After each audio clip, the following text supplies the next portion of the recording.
با سلام و صبح خیر حضور مهمانان گرامی، شما را خیر مقدم میگیم و انستیتوت مطالعات استراتژیک افغانستان و یکی از نشست‌های دیگر برنامه کار علمی و فرهنگی انستیتوت پیوسته قرار انداخته. در آغاز بر رسم معمول از همکارای تکنیکی تقاضا میکنیم تا مناجات حضرت مولانا را پخش بکنند. پنهان شده از دل سلامت میکنم، ای با منو پنهان شده از دل سلامت میکنم. تو کعبه‌ای هر جا روم قصد مقامت میکنم.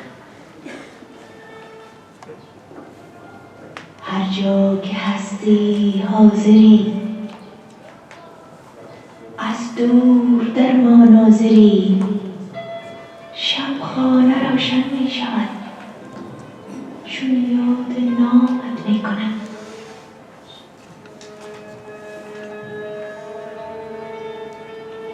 گه همچو باز آشنا بر دست تو بر می زنم، گه چون کبوتر بر زنان آهنگ بامت می کنم. گر غایبی هر دم چرا آسیب بر دل می زنم. گر غایبی هر دم چرا آسیب بر دل می زنم. ور حاضری پس من چرا در سینه دامت می کنم. دوری به تن لیک از دلم اندر دل تو روزنه است. دوری به تن لیک از دلم اندر دل تو روزنه است. سن روزنه دزدید من چون مه پیامت می کنم.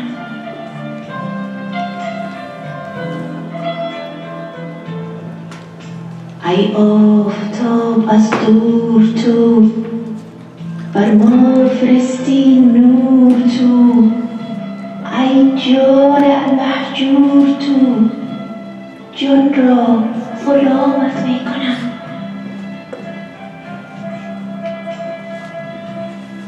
من آینه دل را ز تو اینجا سقالی می دهم. من گوش خود را دفتر لطف کلامت می کنم. در گوش تو، در هوش تو و در دل پرجوش تو. در گوش تو، در هوش تو و در دل پرجوش تو. اینها چه باشد تو منی بین وصف آمد می کنم. ای دل نه اندر ماجرا می گفت آن دل بر تو را. هرچند از تو کم شود از خود تمامت می کنم.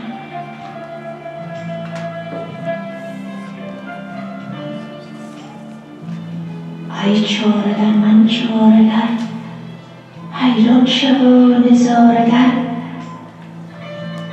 بنگر کز این جمله صور این دم کدامت می کنم. گر راست مانند الف، گه کش چو حرف مختلف. یک لحظه پخته می شوی، یک لحظه. با سلام مجدد مهمانان گرامی، حضار محترم، برنامه امروز ما همچنان که در جریان هستیم روایت‌های طالبان، نقش رسانی و فرآورده های تبلیغاتی در افغانستان عنوان کتابی است که آقای توماس جانسون نوشته و آقای فردوس کاوش و به تازگی زبانی ترجمه کرده و با همکاری انستیتوت مطالعات استراتژیک افغانستان اقبال چاپ یافته است. ما امروز این کتاب را با حضور 3 تا از پنلیست‌های ما به بحث میگیریم و در پایان از شما میخوایم که در موردش بحث و گفتگو داشته باشیم. در آغاز اجازه بدین که من پنلیست‌های گرامی ما را خدمت شما با معرفی بگیرم. امور رقمی که در تصویر مشاهده میکنیم آقای توماس جانسون از ایالات متحده به صورت مستقیم همراه ما وصل هستند. ما حضورشان را خوش آمدید میگیم. همچنان آقای جانسون عضو بورد علمی دانشگاه امنیت ملی نیروی ایالات متحده است، نیروی دریایی ایالات متحده است. او مسئولیت برنامه‌های پژوهشی را در این دانشگاه در مورد مناظره و فرهنگ مناظره به دوش داشته.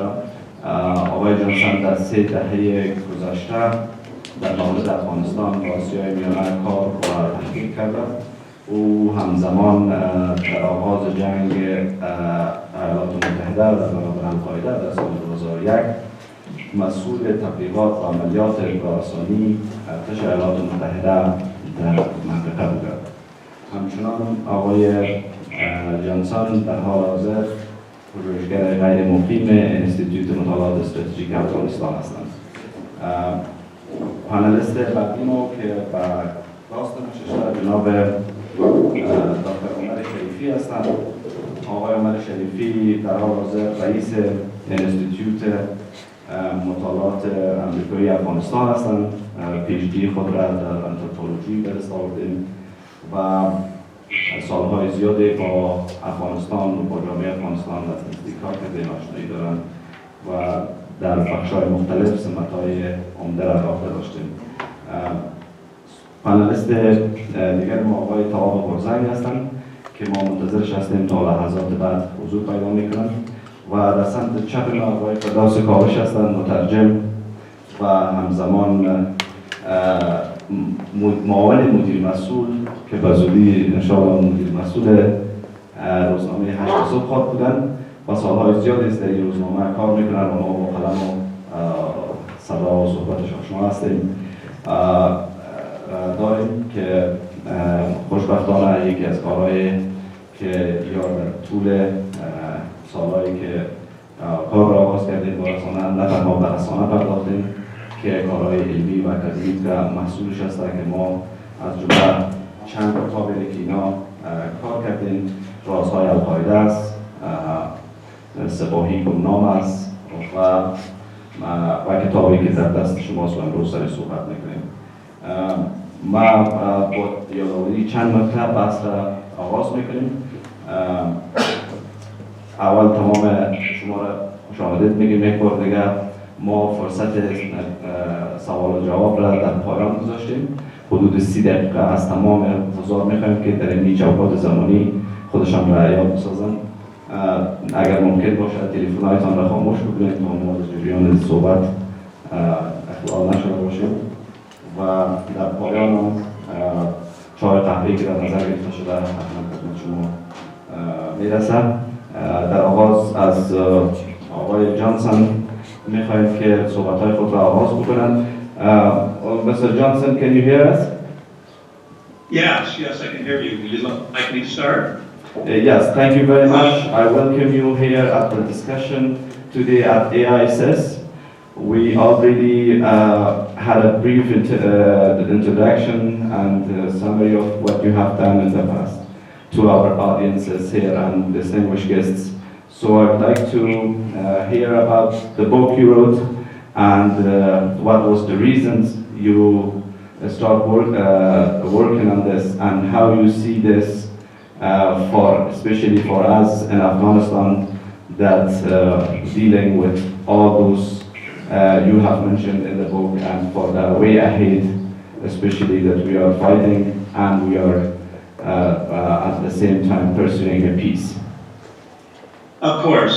Let me start by thanking the Afghanistan Institute for Strategic Studies and especially Dr. Reagan and his colleagues including Malika Zada and Abu Samadi, who really put this event together. And I'd also like to greatly thank Faraz Kawish for doing a wonderful job of translating the book from English to Farsi. Dr. Meridian and I first talked about the possibility of translating this book about a year and a half ago, almost immediately after it was published by Hearst and co-published by Oxford University Press. So the last person I'd like to thank before I start is Michael Dupire, who's the head publisher at Hearst Publishing, who co-published the English version of the book with Oxford University Press. Now, what I plan to do today is try to condense 7 years of research, field research, and 2 years of writing into about 15 minutes. So that's a very difficult thing to do. So what I'm going to talk about, I'm going to give you initially a bottom line up front. Can everybody hear me okay? Yes, you're okay. Yeah. So what I'm going to do is a number of things. I'm going to talk about my bottom line up front, then talk about the important narratives, the associated stories, the conflict areas. I want to talk about the Taliban master narratives and the major storyline that go along with those master narratives. I want to talk about elements of Taliban message framing, their delivery methods, their major story themes, and then a conclusion. So let me start with my bottom line up front. I believe that the Taliban have been and are significantly winning the information war in Afghanistan, if they actually haven't already won it.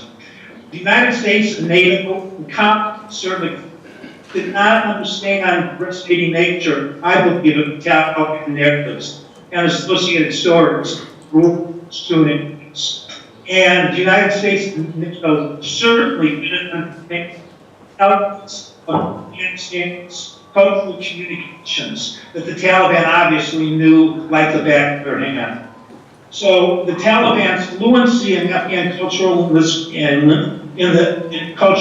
their fluency in Afghan cultural and linguistic space, especially in the rural areas, and really hurt U.S. and NATO's attempt to try to counter them. U.S. IO information operations campaign had been marked by basic fundamental misreadings of the key tenets and actors in the rural areas of Pashtun areas of Afghanistan, which at least initially was the center of gravity for this conflict. So let me start out by talking about the narratives. Napoleon once said, there are 2 powers of the world. In the long run, the sword is always beaten by the mind. Another quote I'd like to say is that kinetics of military actions win battles, but stories win wars. My major premise is since World War II, if you take a look at civil wars, national liberation, and insurgencies, as well as interesting the party, usually the party that has had the narrative and associated stories that resonate best with the population. Because popular support in war since World War II have been absolutely critical. In fact, the U.S. Counterinsurgency Manual, Field Manual 3-24 suggests that an insurgency, 20% of it is kinetic or military action, and 80% is information and politics. So our own doctrine in wars relative to the one we've been fighting for 17 years in Afghanistan has suggested that information is much more important because you cannot kill your way to victory. The Taliban also recognized this. Abdul Awandi, who was the head of Voice of Jihad, once said, without media aims at the heart and the body, and if the heart is defeated, the battle is won. I would suggest that kinetics win battles, but stories win wars. So let me talk about a little more about the importance of narratives and associated stories before I get into the Taliban's action narratives. I mean, it's important for people to understand that in psychological research, the importance of stories for thinking. Some of this is conscious, some of this is unconscious. Narratives and stories help us to understand how the world works in our minds. It also impacts on a person's cognitive view of the world and creates their worldview. It's based on experience. It helps them to decide what's just and unjust. It helps legitimize certain actions and legitimize other action. It helps in event recall, and it helps in norms and belief systems. So it's extremely important. Narratives and stories are extremely important for social mobilization of the population, the impact on event recall, the motivation for actions, and these things cue heuristics and biases. So basically influence a person's identity and a worldview. That's the main point I want to make. Now, what are the main Taliban master narratives? Basically, they come in three different areas. They come in relative to Islam, they come relative to cultural dynamics, and they come relative to political dynamics. Relative to Islam, they're focused both on messages aimed at moderate Islamic people. They're focused on trying to influence the ulama, and also interested in trying to influence Salafis. Now, I've been criticized by some in the book that suggests that I equate Salafism with Taliban. No, early on, I recognize that, I don't think the people that started Talibanism defined India in 1954 would recognize the Taliban version of Hanafi Talibanism. And especially early in the fight, much of the actions that the Taliban were taking were almost Salafi. I'm not saying that, I understand the different schools of Islamic jurisprudence. I'm not saying Taliban is Salafism, but I say early on in the war, it's changed in the last few years, that the Taliban actually were probably many tropes or stories that bordered on Salafism. Now, relative to Islamic culture, we also have different types of narratives that spike across all areas. Early on, Pashtun was very important when the narrative, the Taliban institution basically was made up of Pashtuns, and especially Gilzai Pashtuns. Of course, we know that's all changed now. While the majority is still Pashtun, we have all different ethno-linguistic groups in the area. But also pride and honor are parts of their narratives that flow across the master narratives. Another thing that's very important is their justice system. The Kabul justice system, in my opinion, has been broken for years. When I was living in Kandahar, 90% of the legal disputes were over land and water rights as people returned to Afghanistan from either Iran or Pakistan.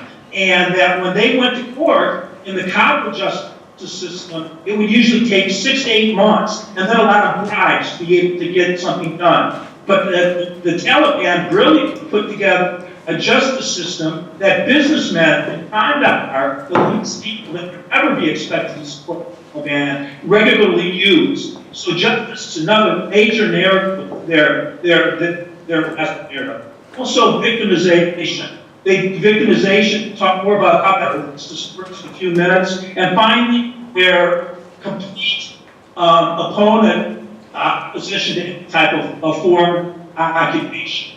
Afghanistan has always been proud, Afghans have been proud of their independence, and the Taliban have claimed always like a defensive jihad against the infidel crusaders who are trying to impose Christianity in Afghanistan. Of course, we know that's not true, but that resonated in certain areas of rural Afghanistan. Now let me talk to some of the actual concepts that go on these different narratives. Religious, again, defensive jihad is very important. And I know any Islamic community that views jihad more important than Afghanistan does. And I think that the Taliban did a brilliant job in portraying the United States Kabul as apostate states, and NATO as basic crusaders that wanted to take away not only Islam, but the Pashtun way of life. So jihad is very important. Shaheed, or martyrdom, is also very important. And they would tell stories why that was important, even though it contradicts all types of Afghan history. I think the first time it was ever a suicide attempt in Afghanistan was on September 7th, 2001, when 2 members associated with Al-Qaeda killed Sue.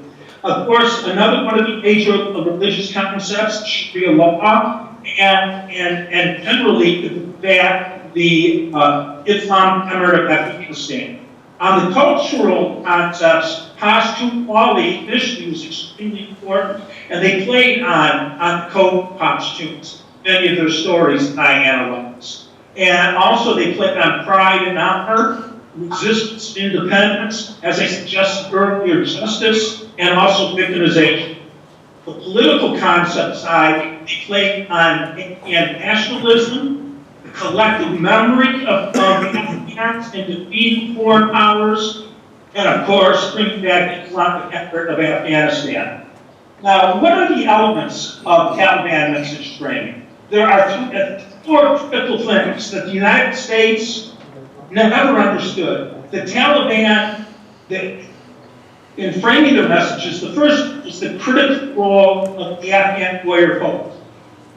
I analyzed at least 50 or 60 Taliban poems in the book that you translate, and they're very, very powerful. So they understood where the United States Navy is completely ignorant that many of the leading figures for the past 250 years have basically been warriors. Extremely important element in the framing of the message. Second is 2 folk tales. Even though the United States first invaded Afghanistan, ruled Afghanistan at a 5% democracy, Afghans, I have found, have been very proud in passing down their heritage. I mean, I would speak to Afghans that go back, they would tell me they go back 7 to 9 generations. In the United States, we can only go back 3 generations at the most. And why is that? It's because of the use of poetry and different type of folk tales that are passed on from generation to generation. And these are very important in cultural messaging, and the Taliban recognized that. The third was the Taliban wanted to exploit collective memories of Afghan nationalism and defense of jihad. And finally, of course, the Taliban knew to use the right language. They knew the right type of language manipulation to convey emotions, mobilization, their target. So, what were their delivery business? In the book, it took 7 years of field research, actually more than that. But their delivery mechanisms early on dealt heavily with shot and armor rifles. In the book, I analyzed 350 shot and armor. Now, they're not being used that much recently because they did other types of delivery methods. But early on in the conflict, I analyzed them. Shot and armor night letters are very important to understand the stories of the Taliban. The second is the Friday sermons. You know, when I was working with Canadians in conduct, found out, and Canadians and Indians found out, Taliban actually coordinated the Friday month's messages.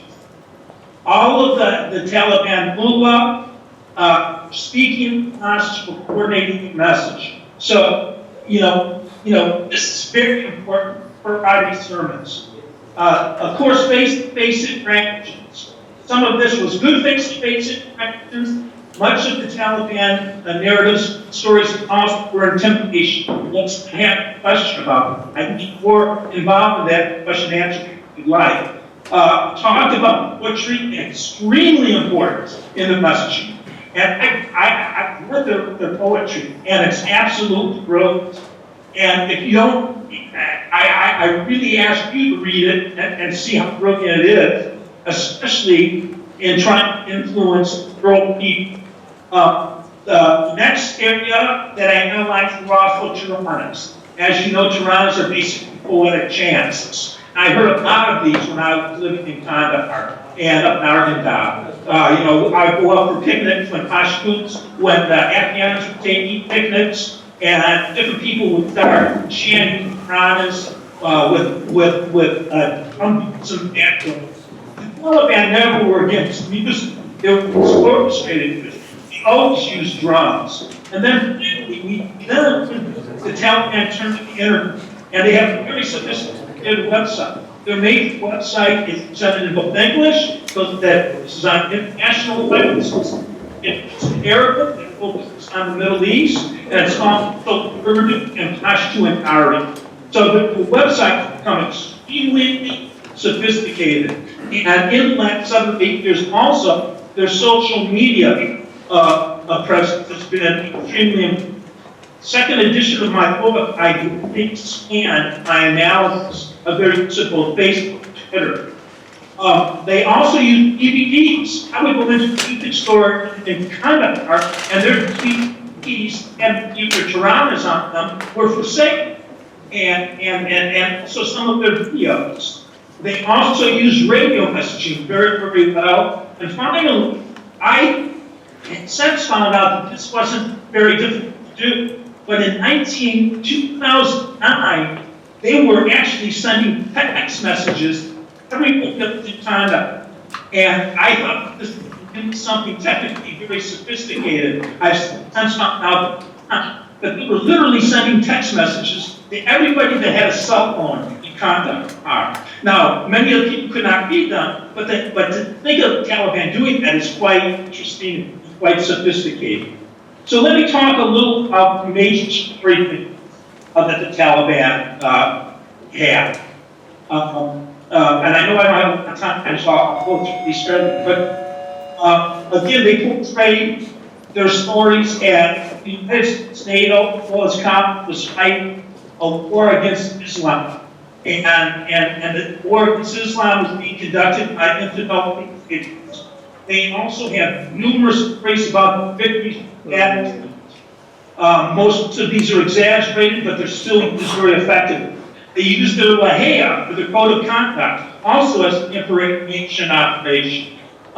Very interesting. I can talk at length. I have a chapter in the book on their use of the code of conduct, which is also a very important information element. They also gave instructions and information afterwards. When they started to adopt IEDs in 2004 and 2005, in rural villages, the Taliban actually sent out Shahnama at the nights telling villagers to stay out of certain routes. And I assume that is because they were going to try to IED American or British or Canadian convoys. Another major story is that the Taliban had to win. In the words of a pretty famous American political scientist, they viewed this war as a cosmic conflict. Losing is not, and never be not. And another major story that they have and trope is that every Afghan has an obligation to defeat the invader. And this again is a very important message I found out when I was talking to a rural Afghan. By the way, I interviewed at least 7 Afghan and hundreds of Afghan elders writing this book. Another story that they put on was they need to have the collective memory of the historical defeats of invading infidels, be it the British 3 times, be it the Soviets, and now be it the United States and NATO. Also, 2-4. Taliban viewed themselves and would put in their stories that they're national heroes and should be accepted by national heroes. And finally, Taliban victory was evident. I could get into more stories, but I don't really have the time. So let me give you some of my basic conclusions, unless you want me to give you the stories. My basic conclusions are basically 4. 1, Afghanistan basically represents an information supported by military competitors. And this is very important because the United States, at least 80% of Afghan Taliban narratives and stories are based on Islam in one way or another. And the United States and NATO had absolutely no credibility in trying to counter this, because there's no credibility relative to history. And Kabul didn't do a good job at all, in my opinion, in trying to come up with counter narratives to this Taliban is not for the world. So that's my first conclusion. The second conclusion is that the U.S. NATO have significantly lost the information. There's no way to change the narrative now. I've been asked many times, worked recently with parts of the government last year to try to come up with a new narrative, but it's almost impossible after 17 years. The third major finding is that the U.S. produced just a perfect sense to us. It made no sense of the anti-Taliban. And that's because the United States never got down into the local village areas. We were too late. It was too hard to do. And this was damning to our information campaign. And finally, as I've already suggested, it's way too late to reverse the course. I believe that this is basically an information war, and the Taliban have won the information war. Now, I'm more than willing to take any questions or talk more specifically on any of the points that I made. Thank you much for your attention. Professor. Thank you for your explanations. Definitely, you have done a valuable work for all of us, and definitely our guests here and the audiences would have some questions, which we will let them to have that at the end of this session. So I will ask you to bear, please, and right now I'm jumping to the other panelists. You know that it's past. You know that it's almost midnight here in the United States. Okay, so considering that, we will ask our audiences if they have questions to have that quickly, and then we'll let you go. And we understand that. So thank you very much.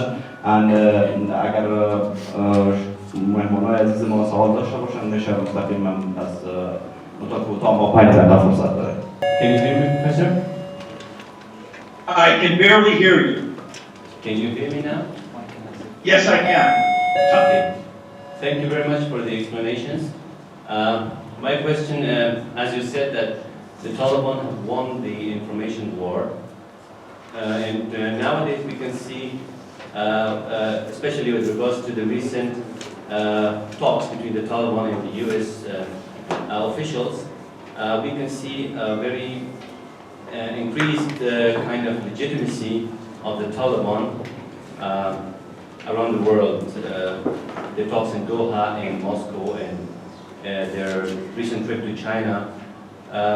Do you think that information war that they waged, and as you say they have won it, has to do has led to this kind of legitimacy and strength that they have in terms of diplomacy and in terms of making themselves like an officially accepted group that has to talk with the U.S. and the Arab government. Thank you. Yeah, no, that's a great question. The Taliban, you have to understand, if you read the book, you'll see this, have many different target audiences. Let's see, I got something here. Recent talks between the Taliban have many different audiences. They have an international audience, but there's never been an international terrorist incident outside of South Asia the Taliban have participated in, except for a lone knife stab in Sweden. So, if you go to their website, their English is basically for the international audience. I think that they have tried to legitimize themselves. Remember, one of the reasons they refused to hand over bin Laden in 2001 and earlier was that some of the moderates, if you would call them moderates, wanted to hand over bin Laden because they gained more legitimacy internationally. They were always extremely concerned that Kabul controlled the Afghanistan seats in the United Nations in New York. So I think much of their messaging is focused internationally to try to gain support. I see that even in the United States, where I obviously know about the Taliban. I I notice my colleagues that don't that much are starting to think of them as a legitimate organization. You can view that as either very problematic or possibly good in certain concepts. But I view it as problematic, very problematic to the Taliban regime. So, to answer the question, yes, we definitely have an international audience of some of their names and story. Thank you. Good morning, this is Nasser Memari, and my question is, I think there are two questions. The first one relates to, now that the Taliban have won the war narrative, how can Afghanistan win the peace narrative? The second... I'm not understanding you. Can you speak closer to the microphone? Yeah. Okay. How's this now? Is it better? That's better, yes. Okay. How can the Afghan government and the international community win the peace narrative, since the war narrative has been already won by the Taliban? The next question is with regards to the structure and the Stratcom structure of the Taliban. How did you evaluate that? Was it more organized or was it disjointed? Thank you. Can you repeat? One was how does Stratcom organize their activities against the Taliban? Was that your second question? Yeah, the second question is about the Stratcom units of the Taliban. Okay, Stratcom units. I have at the Naval Postgraduate School, I teach many people that are involved in PSYOP and information operations. And they're the first ones to admit to me that they believe when I say that we were basically lazy and never got down into the village areas to try to find out what type of resonating message we could put together to counter some of the Taliban narratives. First of all, counter narratives are extremely hard to develop, especially, if they deal with any aspect of Islam, because the United States, as I mentioned, has no credibility.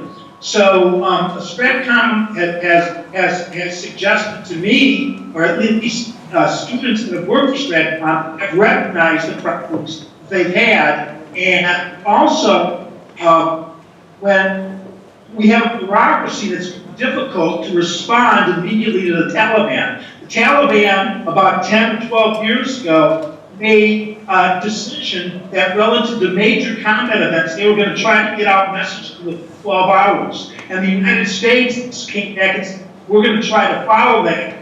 And if not 12 hours, 24 hours. I've talked to numerous people that talks about the bureaucracy that contained in American information operation. And sometimes it'll take 4 or 5 weeks to get a message. By the time the message is approved, it's no longer relevant to the situation. So that's the answer to this question. What was your first question? It was that if we win the peace narrative over the war narrative that you assumed the Taliban won. How the information campaign impacts on the peace conferences? Professor, I think we have a text there below, so you can read it. But if I may be correct, so how can we win the peace narrative? Oh, how can you win the peace process? Well, I think if anybody is okay, I'm waiting for the question to come up on my screen. If anybody's familiar with my writings, I've been arguing for ages that the United States should not be leading this. I think that the only, now tell me one important, how can the Afghan government and the international community win a peace narrative? I don't think that I think that the Afghan government has to be more intimately involved in every aspect of peace negotiations. Now, I recognize that one of the demands that the Taliban has always made is they would not negotiate sincerely with the Kabul government until the United States and foreign forces were removed. I recognize that. But I have been arguing for at least 8 or 9 months that we can't let the Taliban define the dimensions of the peace talks. And I find it, and this is me speaking as a person, I'm not representing government organization. These are my own thoughts. But I think that it's been terrible that we haven't pushed the Taliban to allow them to accept certain Afghans at the peace table. I mean, there will never be peace until Afghans are speaking with Afghans. And the United States can sit by the wayside, by the sideline, make suggestions, but they shouldn't lead the peace efforts. I find this very gross. And I'm especially disturbed that we've allowed this to happen. Kabul has to be involved in all aspects of peace talk. Go on. Thank you, Professor. We can have just one more question if you have. So, okay. It seems that we have less questions, and if I may ask a question, Professor. My name is Behar. I'm working as a Stratcom advisor for the Ministry of Interior, Afghanistan. My question is how a medieval force like Taliban could use the modern techniques of Stratcom without being guided, supported technically and logistically and human resources-wise. So how they could adopt all of this while the best of talented, which have been studied and abroad, or right now working with the government of Afghanistan, or not. In some cases, we find it difficult to counter their narratives. So how do you see this? I'm not sure you tried very hard. Can you hear me? I haven't seen evidence that you tried very hard to counter their narrative.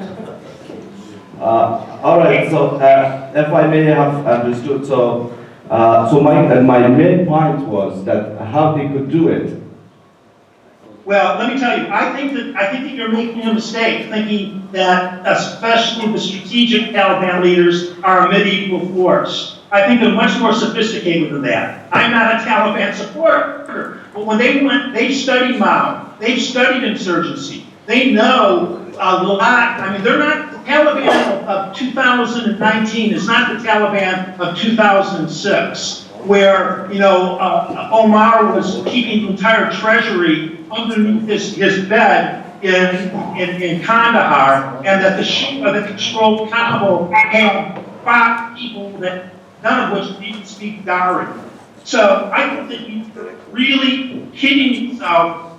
These unsophisticated people. I think that a lot of campaigns and the Taliban are brilliant. They understand their target audience, and that's the key. The United States tried to fight a counterinsurgency and a war from forward operating bases, from 8 until 5. The minute the United States left, the Taliban was in control. Now, what about Pakistan control? I think the people that think of the Taliban as mere Pakistani proxies are also misleading. I think that Pakistan has played an important part, especially early on in training the Taliban and supplying the Taliban. Let's not forget in 1994 that Benazir Bhutto and ISI basically gave all of Ahmadiyya-Ghotin's arms the Taliban around Sham and in Baluchistan. I think that I think it's been years since the Taliban were under the direct influence of the Pakistanis. I think that's not to suggest they don't play a role, but they don't tell the Taliban what to do. The Taliban commanders, I mean, Antonio Gustosi's had a book coming out very soon that I reviewed on the Taliban organization. And, the Quetta shirt, which I think is more of a Karachi shirt, and the shirt in Peshawar has great flexibility to local commanders. I found this, I found this in the actual narratives and stories, and even in the Shahnama. Some of them professionally print in Pakistan. In fact, during the anti-Soviet jihad, the Mujahideen go deep into arms. Propaganda machine operated out of Al-Qasai headquarters. They actually produced Shab for government technology. So I just don't buy this notion that proxies. I think Pakistan's important, but they don't run the show. Thank you, Professor. Thank you for your explanation. So, I recognize that's controversial. thank you. We like to continue here. So, if you have time, you can continue, or anytime you want to quit. So, we again from the AISS. And from all audiences here, we thank you for your time and what you have done. Thank you very much. Well, I thank you very much. Thank you very much. Thank you. تشکر. مهمانان گرامی، حضار محترم، سخنران بعدی ما فردوس کاوش، مترجم کتاب و معاون مدیر مسئول روزنامه 8 صبح هستند. از آقای کاوش تقاضا می‌کنیم تا صحبت‌های خود را در قالب 15 دقیقه به ما ارائه کنند. تشکر. عرض سلام دارم خدمت تمام دوستانی که اینجا آمدن و من کوشش می‌کنم بسیار کوتاه بزنم. دلیل اینکه کتاب ترجمه شد است که در این کتاب نویسنده کتاب هم جنگ 18 سال اخیر و هم جنگ دهه 80 افغانستان از یک منظر متفاوت مورد بحث و بررسی قرار دادند. همونطوری که ما می‌دانیم جنگ افغانستان از منظر نظامی، از منظر عملیات‌های نظامی، از منظر مداخلات خارجی، از منظر رقابت قدرت‌های بزرگ، از منظر رقابت قدرت‌های منطقه‌ای مورد بحث و بررسی قرار گرفت. اما این جنگ از منظر روایت‌ها، از منظر اطلاع رسانی، از منظر عملیات‌های اطلاع رسانی مورد بررسی جدی قرار نگرفته بود. کتاب جدی در این رابطه نوشته نشده بود تا حال و من میتونم با کمال مسئولیت ادعا کنم که این کتاب اولین کتاب است در این راستا. در این کتاب پروفسور توماس جانسون همونطوری که خودش توضیح داد بسیار به روشنی توضیح میده که چرا ناتو، ایالات متحده و دولت افغانستان نتوانستند جنگ روایت‌ها را در دهکده‌های جنوب ببرند. توماس جانسون بسیار به خوبی توضیح میده که طالبان زیربنای جنگ روانی طالبان او اشخاص و افراد در درون سازمان طالبان که جنگ روانی را به پیش می‌بردند چطور تانستند وارد جهان ذهنی روستایی‌های پشتونشین شوند. توماس جانسون بسیار به خوبی توضیح میده که با طالبان با استفاده از چه روش‌هایی تانستند جهان ذهنی روستایی‌های جنوب افغانستان را فتح کنند و این روستایی‌ها را بسیج کنند در راستای اونمو روایت و دایه خودشان و ناتو نتوانست با تمام بودجه و منابع و امکاناتی که نداشتند به این هدف نائل شوند. پس از سقوط طالبان در افغانستان دو روایت بود که جهان از پشتیبانی میکرد و تمام نیروهای سیاسی افغانستان هم حول عمود روایت جمع شده بود. یک روایتی بود که برای اولین بار در افغانستان یک نظم جمهوری به میان آمده. این نظم جمهوری مبتنی بود بر نظام مبتنی بر قانون اساسی و مشروعیت انتخاباتی. قبلا چون این نظام پیش از سال 2001 نداشتیم. روایت دومی بود که جامعه جهانی افغانستان کمک میکنه در راستای دولتسازی، نهادسازی و بازسازی. روایت بازسازی و افغانستان نوین روایت مسلط بود، جهان از این روایت حمایت میکرد. اما افغانستان، ناتو و تمام شرکای بین‌المللی افغانستان نتوانستند روایت بازسازی و روایت افغانستان نوین وارد جهان ذهنی اون مردمی بسازند که در روستاهای جنوبی افغانستان زندگی میکردند. طالبان تانستند که اون میدان رو ببرند و طالبان نه تنها روستاهای جنوبی را در کنترل گرفتند که بلکه بعد از سال 2009 اینا تانستند که حتی در بدخشان برسند، حتی به تخار و خوجه بهودین که خون احمد شاه مسعود به اونجا ریخته به اونجا برسند، حتی فاریاب و بعضی دیگر از مناطق شمال فتح کنند. توماس جانسون بسیار به خوبی توضیح میده که وقتی یک روستا را طالبان فتح میکنند چه مراحلی را طی میکنند. همونطوری که ایشان توضیح دادن بیشتر فرض اصلی کتاب روایت‌های طالبان است که جنگ بر ضد آشوبگری، جنگ بر ضد شورشگری اصلا جنگ روایت هاست و فعالیت‌های نظامی، تحرکات نظامی، عملیات‌های نظامی اصلا برای پشتیبانی از روایت‌ها میآید به میدان. اصل عملیات نظامی نیست، اصل جنگ روایت هاست. روایت بازسازی و افغانستان نوین در شهرها بسیار جذاب بود. در شهرهای افغانستان مردم این روایت به یک نحوی پذیرفتند، اما در روستاهای افغانستان این روایت غیر قابل فهم بود. مردم روستایی، خصوصا اون مردمی که در روستاهای دوردست زندگی میکردن، اصلا نفهمیدند که روایت بازسازی و افغانستان نوین، روایت نظم جمهوری چی است. با زبان ساده و عامفهم و جذاب این روایت به اونا توضیح داده نشد.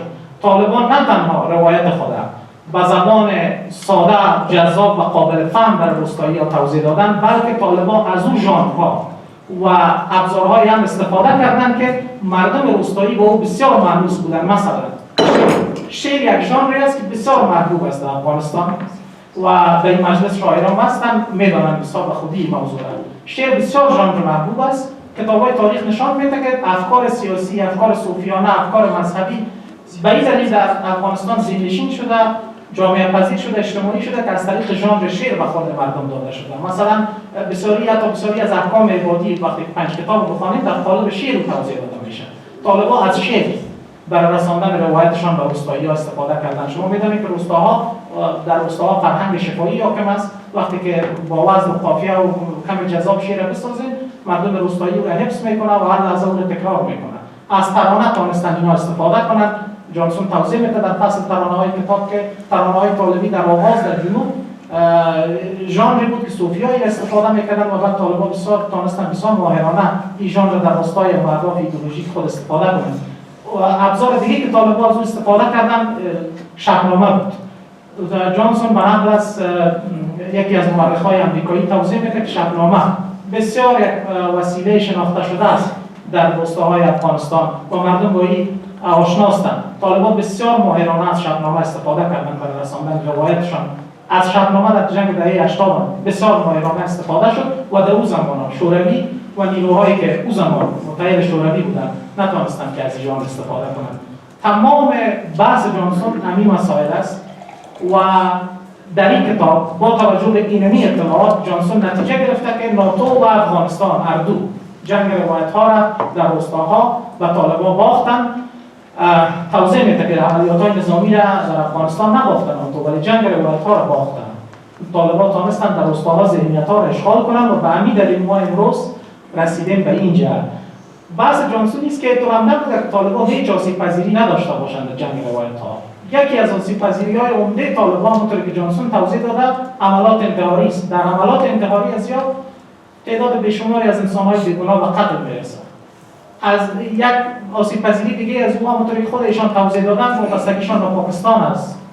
یک بحث دیگه است که طالبان هیچ برای این دنیا پیام روشن و مشخص ندارند. این سه آسیب‌پذیری طالبان ناتو و دولت افغانستان میتونستند استفاده کنند در جنگ روایت‌ها ولی نتونستند. پیشنهاد جانسون هم نیست که باید ناتو و افغانستان از شکست‌های خود درس بگیرند. من گمان میکنم که اینقدر کافی است که من گپ زدم. از تمام دوستایی که مرا در ترجمه کتاب کمک کردن تشکر میکنم. یکی از دوستایی که مرا کمک کرد آقای رامی مظهر است که همینجا ششته متن شعرهای پشتویی که در این کتاب تحلیل محتوا شدن نه پیش آقای جانسون بود و نه در منابعی که ایشان معرفی کرده بودند در اونا وجود داشت و منابع هم سوخته بود. باز ما مجبور شدیم که شعرها را از انگلیسی به فارسی برگردان کنیم و آقای رامی مظهر را شاعرانگی داد. یک دوست دیگه محترم سراس آقای حسن مخازرمه و هم در این راستا کمک کردن. بعضی از دوستای دیگه هم کمک کردن در پیشنهاد معادل‌ها برای بعضی از اصطلاحات که من از تمام از اونها سپاسگزاری میکنم. نامه‌شان در کتاب ذکر شدن. در کتاب علاوه بر این بحث روایت و رسانه و اینا چیز جالب دیگه که است که این کتاب برای کسایی که به بحث مردم شناسی علاقه دارن و در این راستا مطالعه میکنن به این بحث هم اطلاعات بسیار جذاب داره که در اون مورد جناب دکتر عمر شریفی توضیح میدن. کافی است. خداحافظ.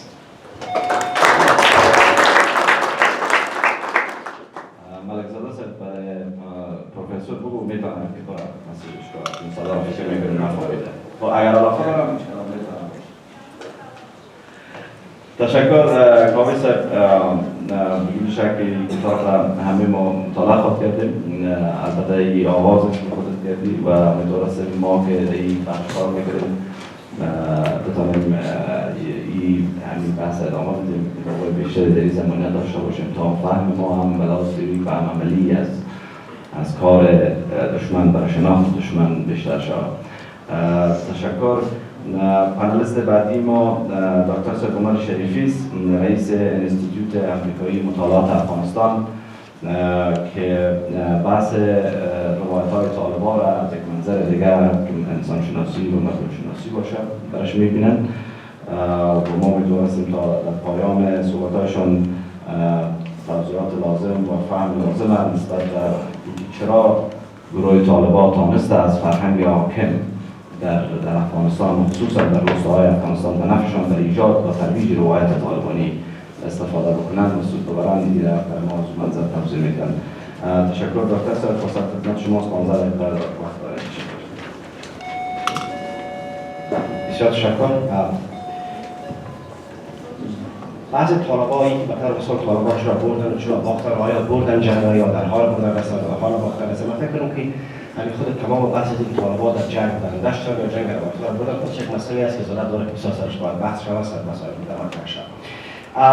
اگر خب مسائل کلی را خود پروفسور توضیح کرد، اما بحثایی که فکر بگشت بعد از اینکه مثلا معلوم بود پروفسور هم چیزی دارم بحث کرد کتاب تا حد مطالعه کردم است که چیزی که مثلا تا حد طالبان را روایت سازی شده یا حداقل ادعای در مورد شده در جنگ را مطرح می‌کنید که طالبان همیشه روند استفاده طالبان از مسائل تبلیغاتی اطلاع دارد دقیقاً تداومی بود از دهه 80. همه چیزی که طالبان استفاده می‌کنند امروز از تاکتیک‌هایشان، از نوع کانتنت یا محتوای برنامه‌ای که دارند، استفاده از شعر، استفاده از ترانه‌ها، استفاده از به استثنای عملات اظهاری، تمام از این دقیقاً یک کاپی نوع قرن 21 است از دوران جنگ اتحاد شوروی. یعنی ما همه چیز را می‌بینیم، حتی به طور مثال مسئله اظهاری رو مطرح کردن به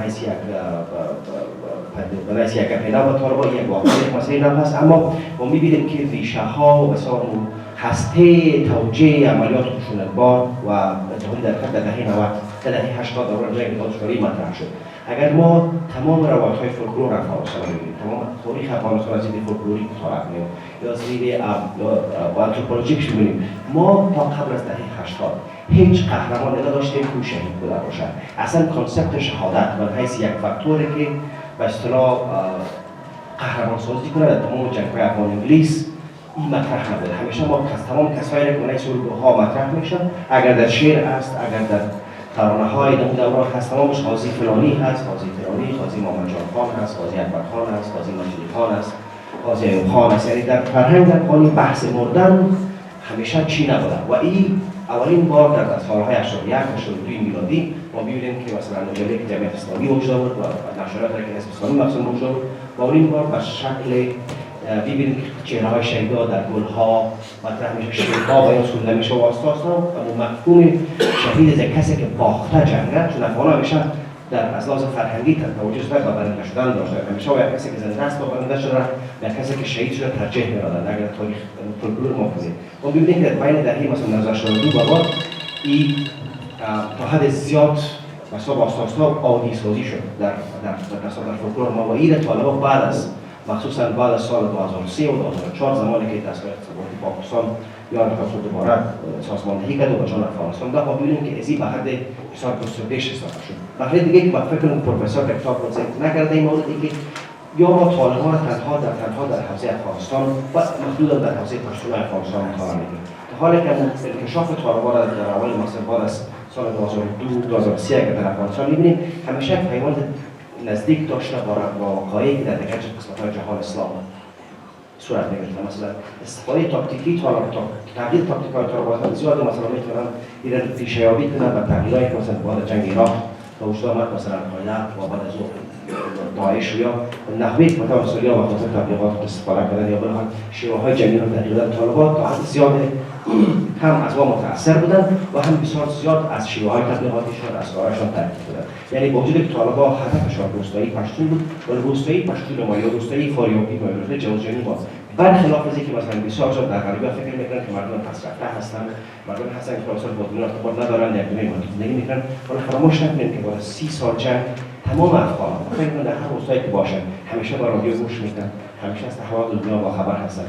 در مسجدهای ما بحث‌های ما کاملا سیاسی هست، بحث‌های ما بسیار بحث‌های عامیانه و یا نیست. یعنی اگر ما مقایسه کنیم سطح جهانبینی روستایی‌های افغانی را چی در منطقه پشتونش چی منطقه پشتونش با دسترسی که یا با اطلاعات دارند، یعنی کاملا غیر قابل مقایسه است. اگر مثلا ما با کشور عربی کنیم یا کشور آسیا جنوبی کنیم، در این مورد تحقیقات صورت گرفته که ممکن است برای دیپانی با خود یا دانشگاه کلمبیا این بین مقایسه بین عربستان سعودی و افغانستان روستای ننگرهار و مثلا در مکه در جده در عربستان این بین مردم دیدن که یک مقایسه یک مطالعه شما مثلا مطالعه که یک روستایی که در روستای ننگرهار زندگی میکنه با مرتبه جهانبینی کلانتر داره تا اون کسی که مثلا در جده و صورتمند و زندگی میکنه در این و حتی با هند بیاد.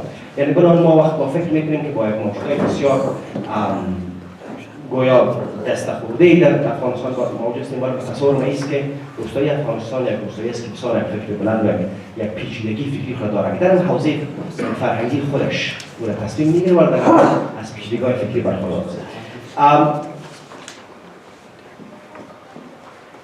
با جمع کردن کل از این فکر کنم وقت ما مقدار زیاد نخواهد باشد. از وقتی که تمام از این مسائل جمع کنیم بالا یک سوال یک موضوع دیگه یک از گپ‌های پروفسور کتابی شده و در تمام کتاب ما خواندیم این بود که همیشه مثلا پروفسور در مورد این نحوه مبارزه با طالبان بحث میکنه که مثلا ما نتونستیم طالبان را مثلا روایت‌هایشون را چالش کنیم و چالش بکشیم. همیشه هدفشون ناتو آمریکایی ها در اینجا بحث دولت افغانستان بحث قوت افغانستان بسیار هیچ برجسته نشده.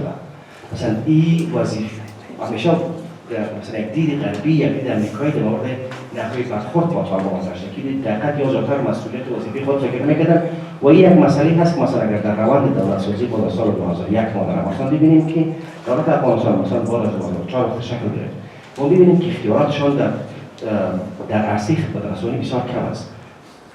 در کتاب مطرح شده وقتی طالبان داخل یک منطقه میشن در اینجا چی خدمات را ارائه میکنن یا چی اقدامات را انجام میدن که در حقیقت خود من حیث عامل ثبات معرفی میکنن و عامل مخالفت با فتنه با استفاده از اون اصطلاحات شرعی که ما مخالف هستیم. سوالی که پیش ما مطرح میشه است که مثلا جمهوری افغانستان مخصوصا در دهه اول قرن 21 آیا این صلاحیت داشت؟ وقتی ما ببینیم که مثلا ثروت مورد دلارهای در افغانستان نمیدن خودشون تصمیم میگرفتن که باید پلانگذاری چی باشه، تخصیص بودجه چی رقم باشه، با کجا باید توزیع شود و در نقش حکومت افغانستان من حیث یک فاکتوری که بتونه طالبان را در حد روستا و چالش بکشن هم در کتاب مطلق مورد در کتاب تا حد انتقاد شده و اینجا در جزئیاتش که مثلا آیا حکومت افغانستان این امکانات داشت ولی طالبان افغانستان من حیث یک گروه شورشی تقریبا انقلابی و ضرورت برای خدمات زیاد ندارد ولی افغانستان در مقایسه با یک دولت بود دقیقاً از کل افغانستان نمایندگی می‌کرد. یعنی ما می‌بینیم که این موضوع در کتاب پرداخته نشده و از خاطر یا دولت مطرح ساختن بدون از اینکه مثلا مسئول اون جزئیات را که مثلا دولت افغانستان چی دریافت می‌کرد، چه ظرفیت داشت و تا چه حد صلاحیت داشت در مخصوص دهه اول قرن 21 که خدمات به روستایی‌ها ارائه بدن. و از طرف دیگه باز پایه دیگه در کتاب رو پرداخته نشده آدم میتونه ببینه وقتی که ما طالبان را می‌بینیم طالبان درست است به گروه‌های شورای کویته، حقانی و دیگر تقسیم شدن اما در نهایت با سایه پاکستانی‌ها که در بالایشان بود همیشه از یک توحید فکری و تا حدی از یک توحید عملیاتی برخوردار بودند. حتی اگر ولا بین خود رهبران طالبان کدام مخالفت وجود می‌داشت در کارکرد از یا همیشه اداری از یا بس به طور بسیار درستی از پاکستان توسط پاکستانی صورت می‌گیرد. در نقش پاکستان در اینجا کمتر اشاره شده. بعد با می‌بینیم اگر پس مثلا بخوایم از نقش پاکستان داخل باید بگیم ولی وقتی که مثلا ما دولت افغانستان را ببینیم اگر طالبان از یک جبهه واحد وجود شوراهای متحده در روستاها از یک پالیسی انقلابی و بسیار محدود صرف وقت اداره و از بین بردن مخالف استفاده می‌کنند در دولت افغانستان مخصوصا بعد از سال 2003 ما می‌بینیم که اگر یک پدیده کاملا در او واضح هست یک تنش دوامدار اعتمادی بین کاتگوری مجاهدین که خود فکر میکنه که ما در ارتباطات شوروی و طالبان جنگیدیم و یک کاتگوری به طور تکنوکرات‌هایی که یا اکثر از امریکا و اروپا برگشته بودند مخصوصا تکنوکرات‌های انگلیسی زبان و پاسپورت و یا همیشه در تقابل مستقیم بودن با مثلا با مجاهدین و حتی بین خدا مثلا خود ما شاهد بودیم که در بسیاری موارد در مخصوصا در که مسئولین نظامی مسئولین افغانستان در سفارت‌های مختلف از طالبان تبجیح کردن و مثلا قهرمان یک قوم او را دیدن مثلا این کارهای ادعا می‌کنن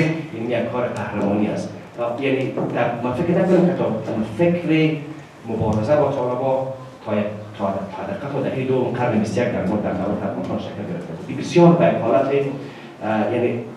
یعنی پراکندگی فکری عدم موجودیت منابع ما میتونیم بگیم که دولت افغانستان حداقل دستش فرد ساخته، دست قطع کرده بود که نمیتونست بتونه با روایت‌های طالبان چی کنه مقایسه کنه. بالاخره مسئله آخر مسئله پاکستان هست که پروفسور در آخر اشاره کرد که در مورد نفوذ پاکستان و طالبان خواهی شده. بله ما یک تصور داریم در مورد نفوذ پاکستان بر طالبان که ما فکر می‌کنیم که طالبان پاکستان همون طالبان را کنترل می‌کنه. ولی وقتی که ما با مایه‌ای که گروه‌های که به مثال بیشتر به شکل گروهی می‌جنگند و اگر ما را ببینیم و بریم تاریخ طالبان را ببینیم مثلا تمام اسنادها بار آمده بین سال‌های 1996 تا سال 2001 در حدود 100 الی 120 هزار نیروی نظامی پاکستان در افغانستان علیه طالبان جنگیده. مثلا ارشد صدیقه در این در خود استاد شدی پاکستان خودش یک مشترک از وزارت هست که مجموعه نیروی ثابت نظامی پاکستان در افغانستان بین سال‌های 96 تا 2001 حداقل در هر سال بین 28 تا 32 هزار نفر بود که از این جمله تقریبا کمتر از 10% نیروهای چی بود که از مدارس وارد می‌شدن و یا می‌آمدن به حساب جهاد یک پا دیگه شمال ما در داخل نظامی بودیم و بروز این کمتر است مطمئنا به خاطر که نوعیت جنگ متفاوت شده اما آدم نمیتونه نقش را که خود پاکستانی‌ها چه از لحاظ تکنولوژی و چه از لحاظ سازماندهی و بالاخره اون استفاده از منابع فرهنگی و انسانی که مثلا طالبان در اختیارش قرار هم کردن از همیشه ما دست پاکستان را در یک کل زیاد می‌بینیم. خب اگر یک جنبندی نهایی اگر صورت بگیره من فکر کنم که این کتاب یک تصویر بسیار خوبی را برای اولین دفعه برای آمریکایی‌ها نشان میده مورد نحوه جنگشان با طالبان. برای ما افغان‌ها به طور مثال یک عضو یک طرف از این جبهه هستیم. من فکر کنم که بسیار خوب خواهد بود که با درس که امریکایی‌ها از نظر روایت طالبان گرفتن ما هم را مطالعه کنیم و ببینیم به طور مثال درک ما از این خواهد بود و بالاخره روایت‌سازی خود برابر از کردن که ما من از جانب افغانی در برابر یک پدیده تروریستی قرار داریم. ما عدم موافقت ما در برابر روایت‌سازی چی بود و آیا مثل که دوست ما سوال مطرح کرد اگر در روایت‌سازی جنگ خشونت و کشتار ما موفق نشدیم به طور مثال یک گروه مردم واقعا بسازیم یا قادر خواهد شدیم که در بحث صلح در افغانستان یا خود ما افغان‌ها که در نهایت طرف اصلی خواهد بودیم در نهایت میتونه که در این روایت‌سازی صلح موثر باشیم یا نه.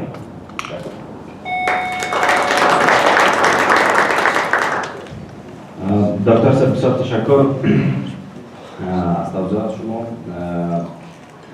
در این قسمت آقای روزه خوش آمد بگید و برنامه و معافی آمدن سر وقت آمدن که چیزی که ما غیر حاضر رو حساب شدیم. روزه صاحب بحثا از پروفسور جانسون که نمی‌فهم تا پیشتر بودن همراه ما آغاز کردیم بعد آقای کاوش و دکتر صاحب امور شریفی ولی با توجه به نقش شما به عنوان مسئول ارتباطات و سخنگوی شورای امنیت در یک دوره خاص و همچنان به عنوان مشاور ارتباطات استراتژیک وزارت ترانسپورت افغانستان در حال حاضر میخوام شما دیدگاهتان را در رابطه با این کتاب و اینکه واقعا آیا ما بازنده جنگ روایت‌ها هستیم توضیح بدیم و بعد بگوییم که رویکردهای ما در حداقل 4 سال گذشته که شما از نزدیک به داخل ساختارهای استراتژیک امنیتی افغانستان داشتیم چی بوده؟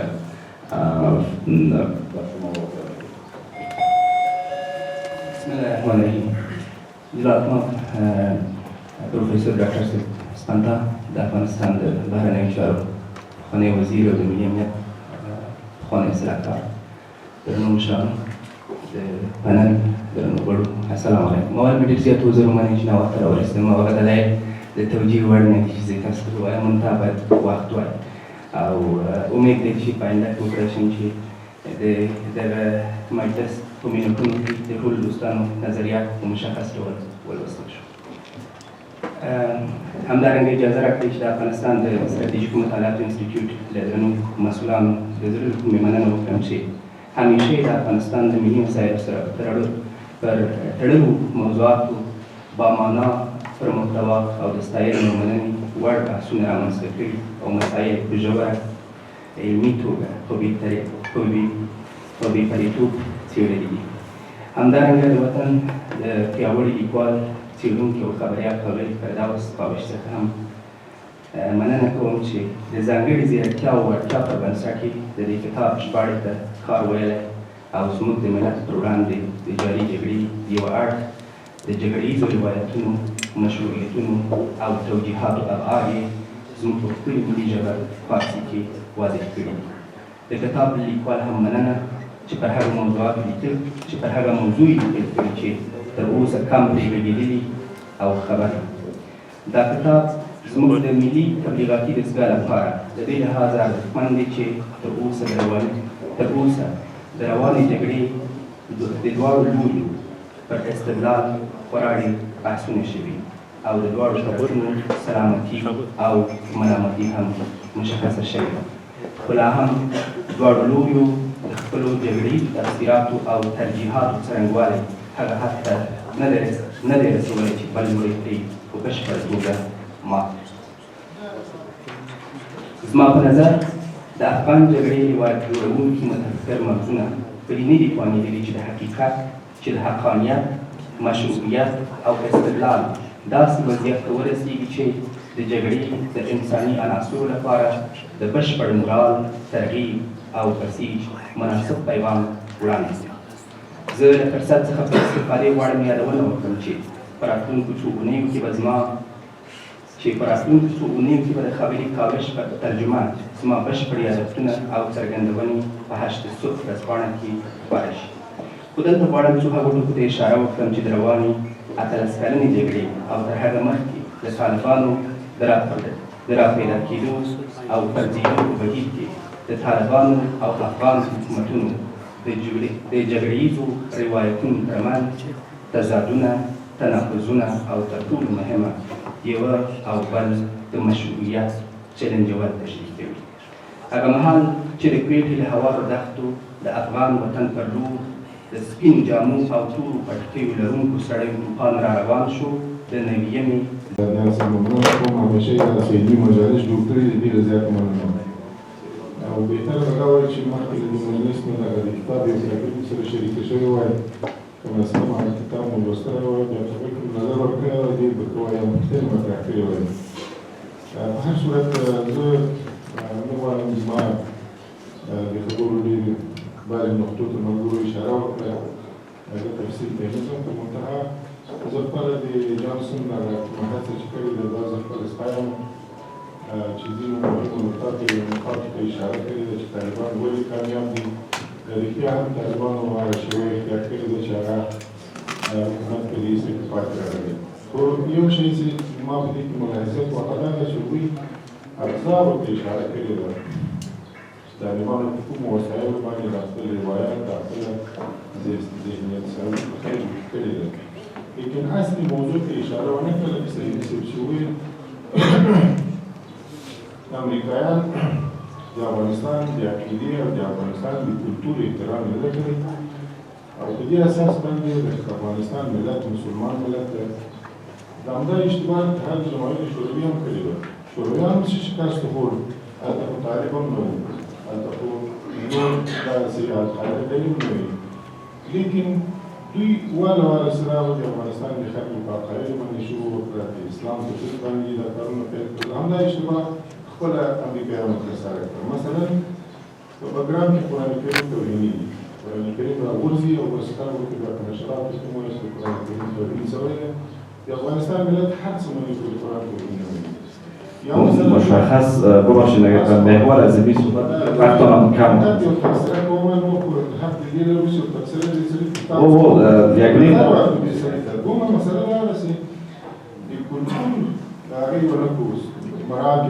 مثلا شپې عملیات کوي کور ته ونیول د ښځې د افغانانو ښځې ته لاس واچي او ښځه راباسي د ښځه تلاشي کوي. دا د افغانستان په کلتور کې یعنې ډېر زیات هغه ده په اصطلاح باندې بد په ملت باندې تمامېږي. قطعا د افغانستان د کلتور مراعات یو فرق چې د شوروي چې امریکایانو شورویانو دلته یو منظم فکري کمونیستي یو ډله درلوده او امریکایانو هغه ډله هم درلوده. خودسرانه عملیات دروس سکوریتی یا سرانه عملیات افغانات نمیدیم که در افغانستان یه حکومت نداری که باید عملیات کنه. تشکر.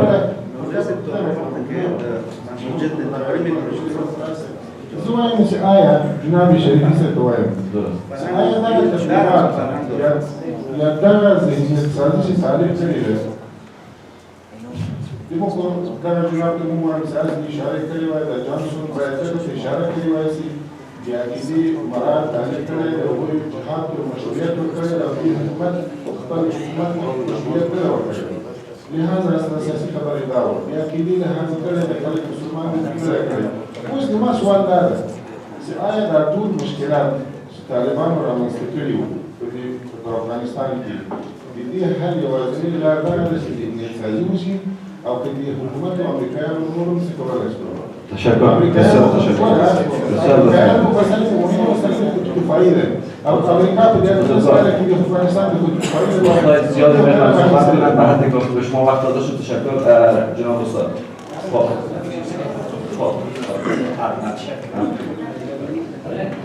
لطفاً خلاصه محیطه. من فکر کنم که خیلی بحث شده خیلی به روایت می‌پردازیم در واقع که طالبان با اکثر روایت وارد افغانستان بشن. روایتی که نقض میکنه تمامی روایت‌های خرد روایت‌های درون اجتماع.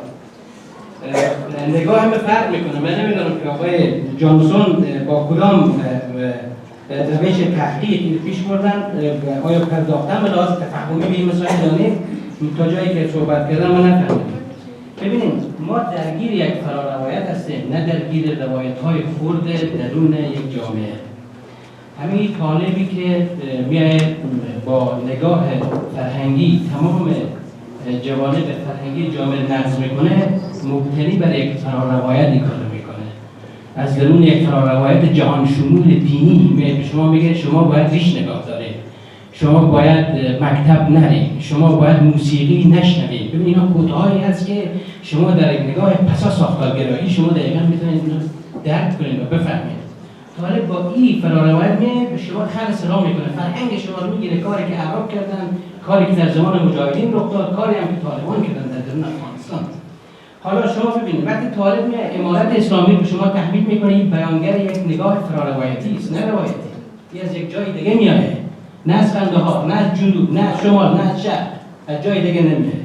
وقتی طالب میاد جنگ خود را توجیه میکنه و عملیات استشهادی خود توجیه میکنه و انتحاری خود توجیه میکنه، بیانگر آمدن این از یک روایت فقهی و یک روایت دینی است. و وقتی که اشغال از کانسپت اشغال استفاده میکنه، میگه آمریکایی اشغال کرده شما، این بیانگر چیست؟ این بیانگری است که از جزء مفاهیم دینی است، چون از همون فراروایت‌های دینی این نشأت میگیره و آبشخور اصلیش است. اما من باور دارم همان کسانی که در جنوب با ترانه‌های طالبان زندگی کردن، نغمه و منگل و عبیدالله قندهاری و عبدالله مغوری هم شنیدن، اونا هم همزمان شنیدن. یک نگاه کوانتومی اگه زیاد پیچی بفهم میکنم که ما را از خیلی چیزا غافل میکنه. تا همین امروز شما درگیر یک فراروایت هستین، همین فراروایت برای جان همه هست. تا زمانی که به نقد کشیده نشه ما هیچ امکان نداره که ما با این روایت‌های خود بتونیم که مشکلات افغانستان حل کنیم. تشکر جناب میسه بس توضیحاتتان. جناب استاد سوال میگیریم بعد به شما برمیگردیم. چون این طرف سوال گرفتیم. این طرف هم باز ببینید خبرنگارای در یک سوال من. باشه حتما خبرنگارای فقط کوتاه لطف کنید دوستان. تشکر.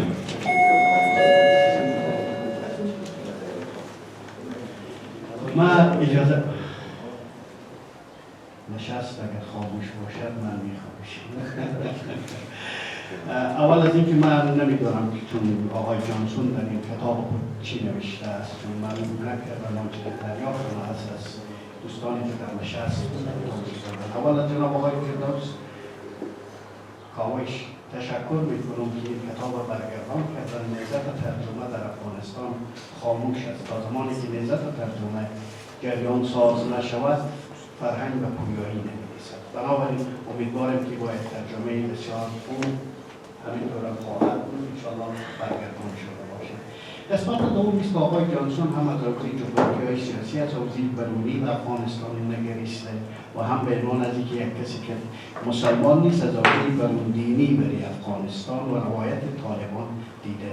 گپی که دکتر صاحب شریفی گفتن است که در برابر روایتی که حالا حق است یا ناحق است و این دیدگاه جانسون چی است دور میگذاریم.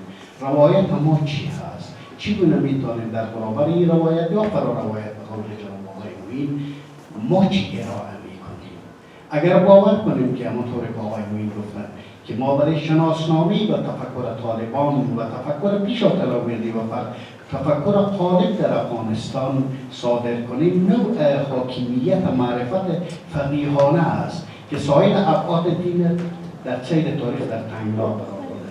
بنابراین اگر ما این معرفت و فقیهانه در حوزه سنتی تفکر طالبانی به رسمیت بشناسیم که حاکم است، سوالی است که در حوزه درون دینیشون تفکر طالبانی بدون از این حوزه دینی نیست، چگونه روایت بازسازی میکنیم؟ حال این توضیح هست. اگر آقای من خود باور دارم که در با معرفت عارفانی دینی که در قرن نهم در مدنیت تیموریان هرات نیست مدنیت بسازه و عرفان دین باطنی انسان است، از حوزه معرفت عارفانی دینی با بسازی و بازسازی میتوانیم معرفت بسازیم که در قرن 21 در دهکده جاری بتونه با هر نوع نگاه بنیادگرایانه مبارزه کنه. اما اگر دکتر صاحب شریفی روایت دیگری در حوزه درون دینی سراغ دارن غیر از معرفت عارفانه، خوشحال میشم که بشنوم. بسیار تشکر، بسیار لطف کردید. نفر بعدی باز به خبرنگار می‌مونید.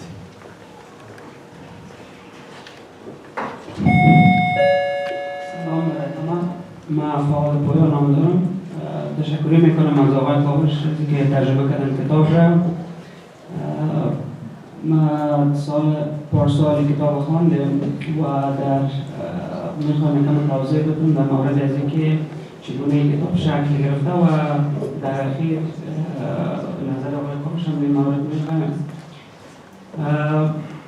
کتاب در واقع سه دانه کانسپت داره. یکی پولیتیکال کانسپت است، کالچرال کانسپت است و ریلیجیوس کانسپت است. یعنی کانسپت فرهنگی، سیاسی و کانسپت دینی. در بین هر این کانسپت چند مسئله دیگه اونجا تشریح شده. مثلا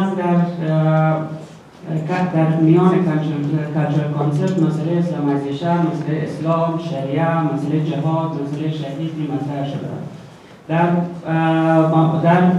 کانسپت کالچرال کانسپت مثلا پشتونوالی، پراید اند آنر، رزیستنس، ویکتیمایزیشن، جستیس مطرح است.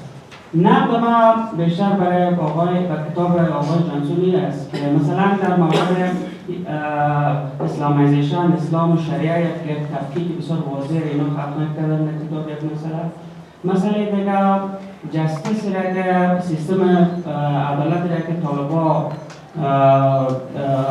پیش میبرند، اینجا یک سیستم را توماس جانسون گفته که بیشتر متشکل از پشتونوالی و اسلام است.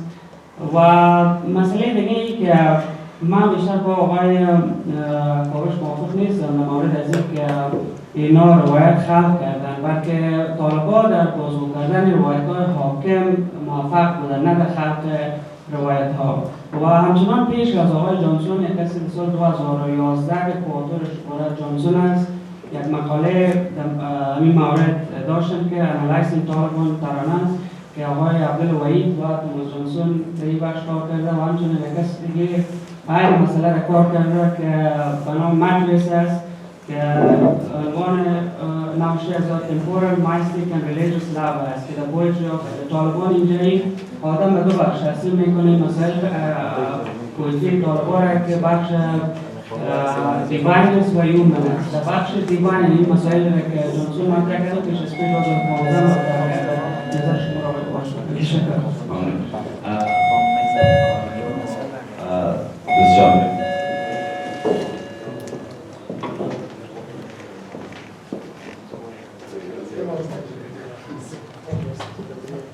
سلام، خدا شاکر فرهمند هستم، خبرنگار آریانالیست.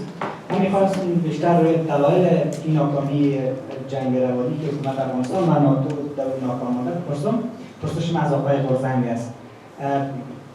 در حالی که ناتو و حکومت افغانستان پیشرفته‌ترین ابزارهای تبلیغاتی را داشتند، اما چرا اینا میان ناکام شد؟ مثلا اگر شما ببینید رادیو وزارت داخله یک رادیو به نام پلیس داره. اگر شما از بام تا شام رادیو را بشنوید مکمل موسیقی نشر میکنن، اما یک بار اگر شما رادیو شریعت طالبان را برید در ساحل پروشش بشنوید مکمل محتوای سربازگیری از مردم است و بر ضد نیروهای ارتش و پلیس تبلیغات میکنن. حالا میپرسیم از آقای برزن که آیا ظرفیت وجود نداشت در دستگاه‌های اطلاعاتی حکومت افغانستان و یا مشکل در جای دیگه است؟ تشکر. فرصت سوالات واقعا رسیده، فقط در وجود 10 دقیقه وقت داریم برای پانلیست‌های محترم و سوالات پاسخ بدن. تشکر از همه. راضی پلیس را جواب بدید. اگر در یک وقت خلاصه بشه ما در خدمت.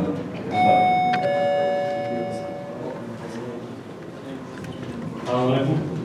سوال ما است که آیا در برابر گفتمان طالبان گفتمان غیر طالبانیست قدرت و مانوری در برابر گفتمان طالبانیست داریم؟ آیا گفتمان ابراز دموکراسی و گفتمان جمهوری ها میتونن در برابر گفتمان طالبان تقویت شود یا مقابله کنند؟ و بیشتر از بحث فرآورده ها صحبت شد.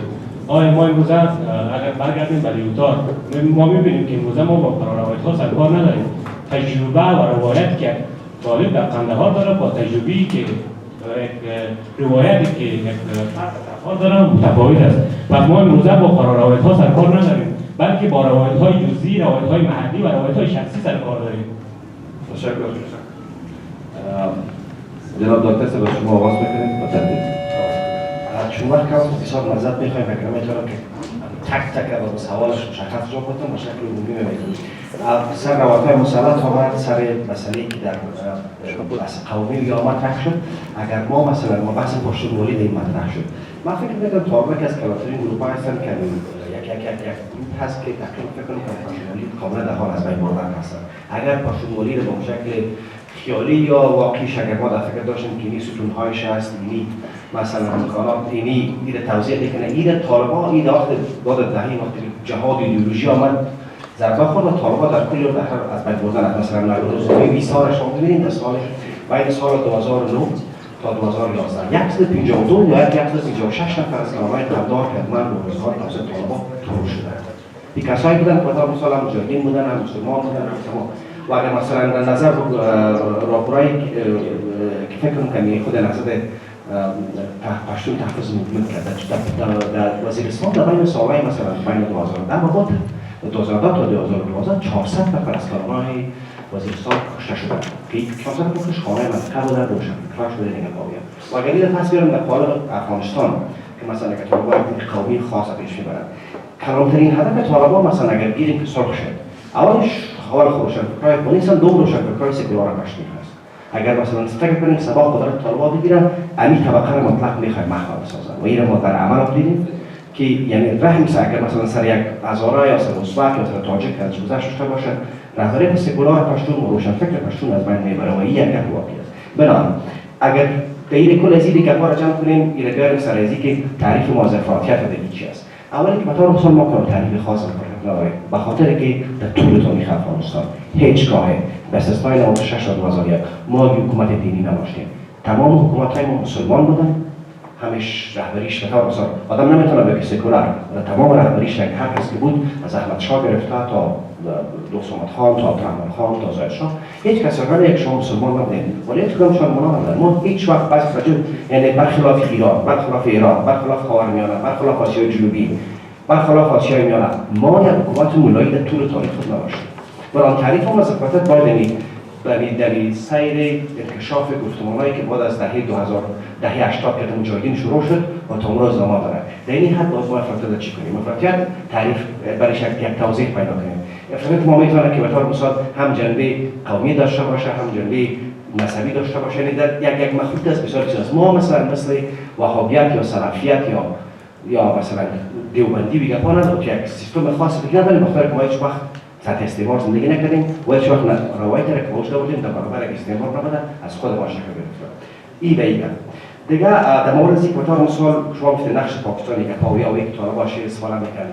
مثلا یک تحقیق بسیار خوب در میان در انجام شده است. من نمیتونم خوب بگم که توسط کی، ولی مثلا ثابت میکنه که 2000 نفر مثلا شاعران نویسنده‌های پشتو زبان در پاکستان استخدام شدن، منظم معاش میگیرن یا شعر تولید میکنن یا کست ثبت میکنن یا ترانه میخوانن و از ادبیات مثلا بسیار غنی فولکلوریک پشتو، فارسی و مخصوصا ادبیات صوفیانه و عرفانی استفاده میکنن. اینا میگیرن یک محتوای دیگر اندازن و این تحقیق شاید چند ماه بعد برای و این بسیار جالب است. در مورد ذهنیت سازی و مثلا اگر کتاب جانسون خوب است یا بد است یک گپی است. جانسون در نهایت یک محقق غربی است، یک تعریف یک تحلیل نکرده که خوب است یا بد است. در نهایت ما خود ما خوب است که نقدش کنیم و نقد کردن از این و خودآگاهی ما می‌آموزه. در مورد روایت، اگر روایت در حوزه تاریخی کلانیش فکر کنیم و این در قالب افغانستان قرن 20 مطالعه کنیم، وقتی که ما از یک دولت دودمانی، یک دولت سلسله‌ای که مثلا شروع شده بود و این به در دولت ملی مدرن در 1919 با استقلال ما داخل شدیم. همین ستونای اصلی که دولت مدرن در افغانستان در زمان مهمان خان شکل میداد، به نظر من البته میتونیم دیبیت کنیم، سه چیز بود که مهمان خان وقتی که دولت ملت در افغانستان ساخت، همین سه ستون اصل ولی گذاشت. اصل اول از ایجاد یک کانستیتوشن، یک قانون اساسی بود. گفت که مرز ما مشخص است، ما کل ما مسلمان هستیم، بخاطر ولی چون ما مسلمان هستیم در مرز خاص زندگی میکنیم، یک فرهنگ خاص داریم، باید قانون اساسی خود داشته باشیم. برای شریعت در قالب قانون اساسی ما با قانون مدرن جای شد. دومین بحثش که بود وقتی ما ملت شدیم، برای ما متفکر از مرد و زن هستیم. برای گفت که تعریف برای تحصیل خانم‌ها ایژوکیشن از یا یعنی واقعی است، حتی مکتب‌ها خانم‌ها جو شد و خانم‌ها روانشون بخره. و سومیش بحث باستانشناسی بود. وقتی گفت که ما ملت هستیم حتما بیش از دین هم بودیم. از اون خاطر در 1922 که دافع قرارداد شد، رسول باستانشناسی جو شد. آثار تاریخی افغانستان در اولین دفعه در طول تاریخ با بحث آریانا مطرح شد، بحث کوشانی و آثار ما قبل اسلامی افغانستان کلش به حساب نار مطالعه قرار گرفت. خب سه چیزی که طالبان آمدن کردن چی بود؟ اول قانون اساسی را از بین بردن، دوم حقوق زنان را گفت تحصیل زنان ممنوع هست، ما ملت هستیم پس اومد بریم، سوم آثار تاریخی قبل اسلامی ما را از بین بردن. پس یک فرآورده اینجا وجود داره که در بحث کلانتر ایدئولوژیک مطرح میشه، اما تمام امور کانتنتش یا محتوایش یک محتوای افغانی هست. تشکر. من فکر سوالات آقای برزنگ یک سوال متوجه شما بود، میشنویم و بعد آقای فردوس چلو پس از توضیح زود دیگر برنامه ختم است. ډېره زیاته مننه. اول د خبر یو څه احتیاط سره کول پکار دي او یو درست دقت او بین زمان ارزیابۍ او مقایسې باندې چې موږ د رواني جګړې په برخه کې ناکام یو که ناکام نه یو او دې لپاره باید درست معیارونه وضع شي. په دې خاطر باندې دا به ګران وي چې زه ووایم چې موږ من حیث د افغانستان د دولت په دې برخه کې مطلق ناکام وو، ولې هو کمبودیا یې درلودلې.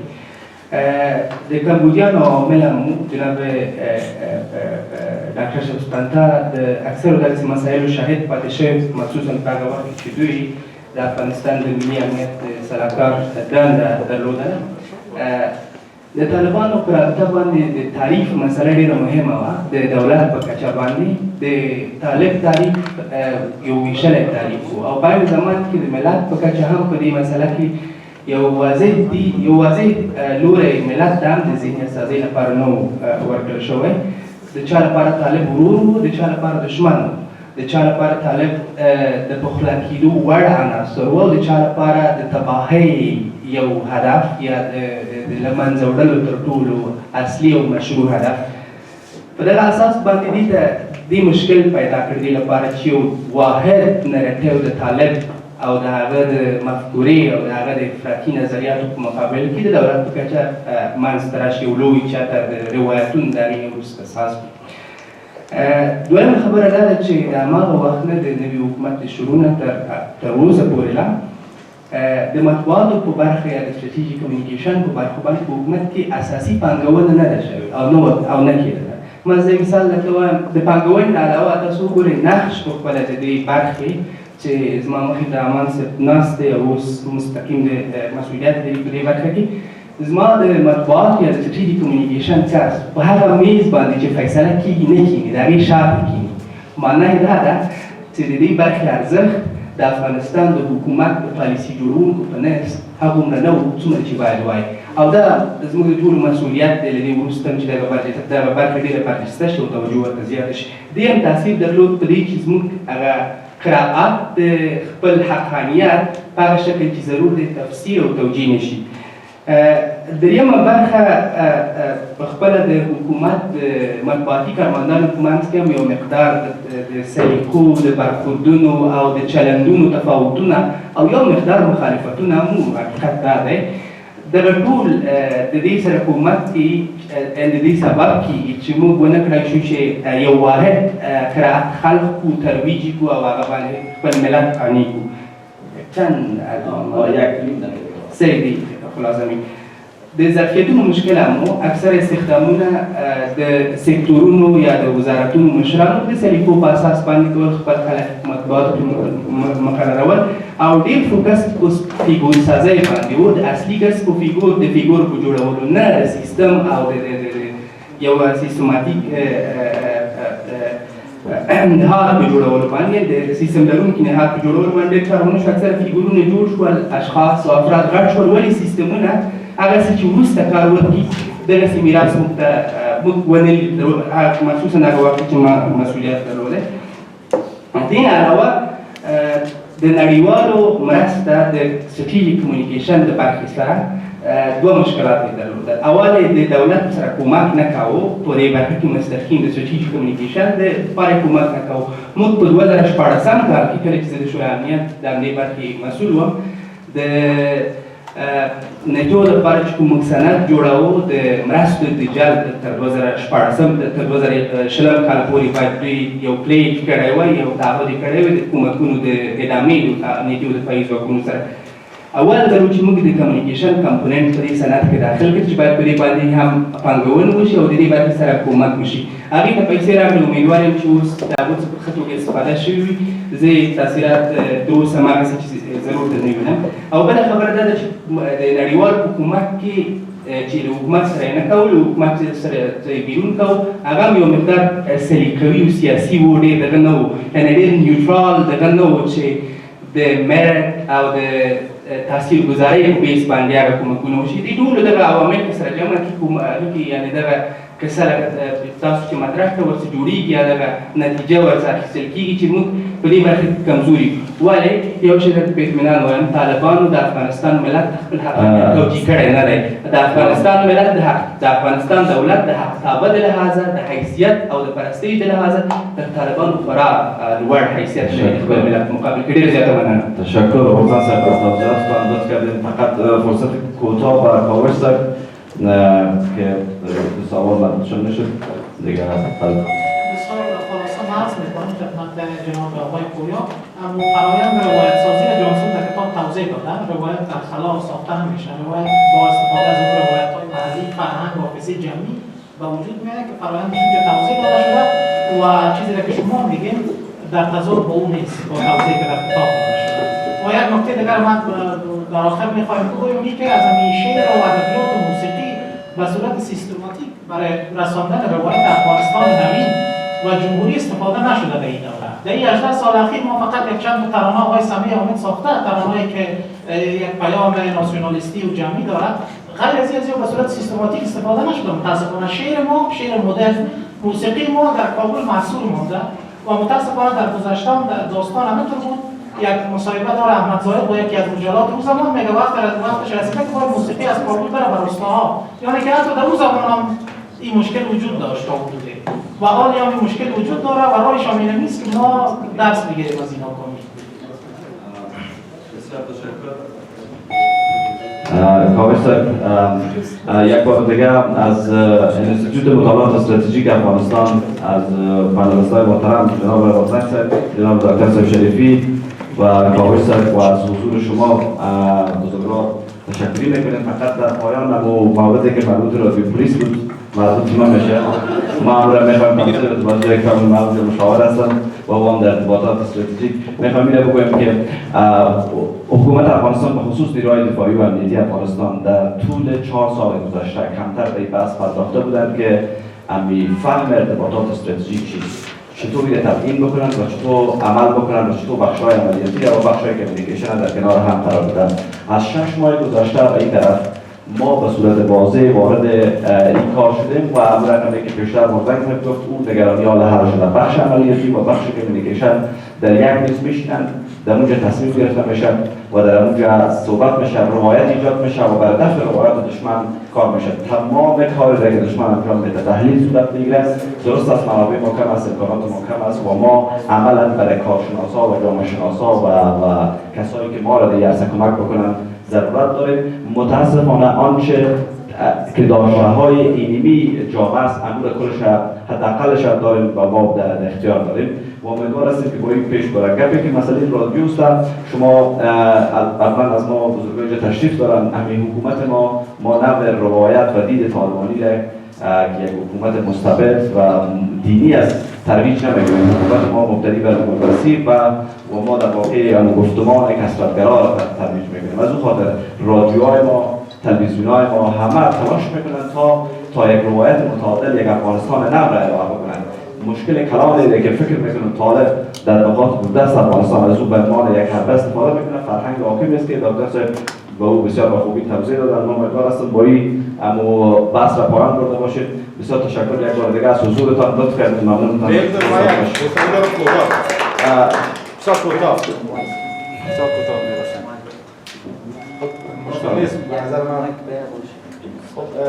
کوتاه باشه که وقت ما درود بر همه. به نظر من زمانی که میایم از حمله بالای مساجد یا حمله بالای اماکن مسکونی و جای غیر نظامی توسط نیروهای دولتی افغانستان یا ناتو و آمریکا صحبت میکنیم، این خیلی ناعادلانه است که از سپر قرار دادن انسان‌ها و غیر نظامیان توسط طالبان چشم پوشی بکنیم. و بحث دیگر اگر ما بخوایم اینجا خیلی فشرده بیان بکنم، آنچه در کتاب آقای جانسون قضاوت شده نسبت به پیروزی روایت‌های طالبان در افغانستان در وضعیت فعلی صدق نمی‌کنند. اگر امروز شما بیاین آمار جلب جذب ارتش ملی افغانستان محاسبه کنید، یک نگاه برش داشته باشید، در مقایسه با 2 سال 3 سال پیش وضعیت دگرگون شده. 4 سال پیش و 5 سال پیش بیشترین سربازگیری اردوی ملی افغانستان، نیروهای امنیتی و دفاعی افغانستان از شهرها صورت می‌گیرد. امروز بیشترین سربازگیری و جلب جذب اردوی ملی افغان در روستاها صورت می‌گیرد. این نشان میده که مردم افغانستان از طالبان فاصله گرفتن و بیشتر در حمایت از نیروهای امنیتی و دفاعی افغانستان قرار می‌گیرند. و زمان ما میایم از ایجاد پلیس محلی، خیزش‌های مردمی و ایجاد ارتش ملی، ارتش محلی صحبت می‌کنیم، این کارها به حمایت مردم یا به فاصله گرفتن مردم از طالبان ناممکن است. امروز در روستاهای افغانستان جوانان داوطلبانه حاضر هستند که در صفوف خیزش مردمی، نیروهای اردوی محلی و همچنین در پلیس محلی بپیوندند، در برابر طالبان بجنگند. 5 سال پیش و 4 سال پیش و 10 سال پیش خانواده‌ها فرزندانشان را تشویق می‌کردند تا در کنار طالبان و در برابر نیروهای امنیتی و دفاعی افغانستان یا ناتو و آمریکا بجنگند. امروز این وضعیت تغییر کرده. امروز زمان نیروهای امنیتی افغانستان از حالت دفاعی در حالت تهاجمی قرار می‌گیرند، به حمایت مردم و خصوص روستانشینان ناممکن است. در کمتر از 2 ماه 3 ولسوالی از اداره طالبان آزاد میشن. نقش مهم اساسی در حمایت مردم از نیروهای امنیتی و نیروهای امنیتی افغانستان در آزادسازی بخش‌ها از اداره طالبان داشتند. تشکر. خیر باشید. درست باشید.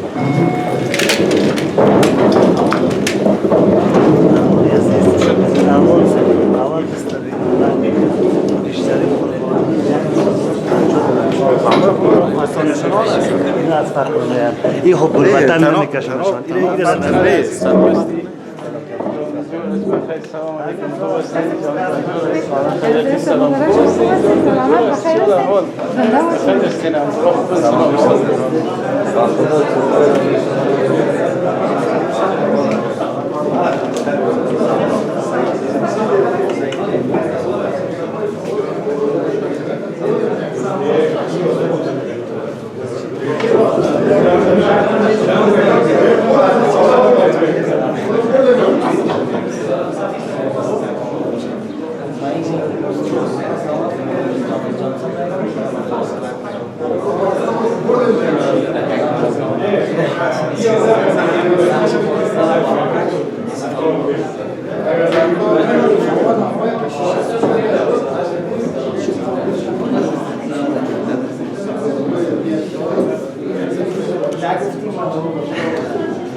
استفاده شوی زی تاثیرات درست ما کسی چیزی ضرورت نمیبینم او بل خبر داده چې نړیوال حکومت کې چې حکومت سره نه کول حکومت سره بیرون کو هغه یو مقدار سلیقوي او سیاسي و ډېر دغه نه و یعنې ډېر نیوټرال دغه نه و چې د میرټ او د تاثیرګذارۍ په بیس باندې هغه کومکونه وشي دې ټولو دغه عوامل سره جمع کړي یعنې دغه کیسه تاسو چې مطرح کړه ورڅ جوړیږي یا دغه نتیجه ورڅ اخیستل کېږي چې موږ په دې برخه کې کمزوري ولې یو شی درته په اطمینان وایم طالبانو د افغانستان ملت خپل حقانیت توجیه کړی نه دی د افغانستان ملت د افغانستان دولت د حقابه د لحاظه د حیثیت او د پرستۍ د لحاظه د طالبانو خورا لوړ حیثیت لري د خپل ملت مقابل کې ډېره زیاته مننه تشکر حسین صاحب از توضیحاتتان لطف کردید فقط فرصت کوتاه برای کاوش صاحب که سوال مطرح نشد دیگه بسیار خلاصه عرض میکنم خدمت